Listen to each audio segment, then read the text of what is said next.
நீண்ட இடைவெளிக்கு பிறகு ஆஸ்திரேலியாவுக்கு எதிரான ஒருநாள் தொடரில் நட்சத்திர வீரர்கள் ரோஹித் சர்மா, விராட் கோலி இடம்பெற்றனர்.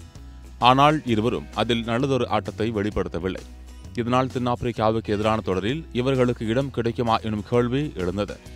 ஆனால் பிசிசிஐ விராட் கோலி, ரோஹித் சர்மா 2 பேருக்குமே இந்த தொடரில் வாய்ப்பு கொடுத்தது. இதில் விராட் கோலி 2 சதங்களுடன் 302 ரன்கள் குவித்து தொடர் நாயகன் விருதை வென்றார். ரோஹித்தும் 2 அரை சதங்களை விளாசி அணியின் வெற்றிக்கு உறுதுணையாக இருந்தார். இதையடுத்து மீண்டும் எப்போது இவர்கள் விளையாடுவார்கள் என்ற கேள்வி ரசிகர்கள் மத்தியில் எழுந்துள்ளது. 2026ஆம் ஆண்டு ஜனவரி மாதம் நியூசிலாந்து அணி இந்தியாவுக்கு சுற்றுப்பயணம் மேற்கொண்டு 3 ஒருநாள் போட்டி, 5 T20 போட்டிகள் கொண்ட தொடரில் விளையாடுகிறது.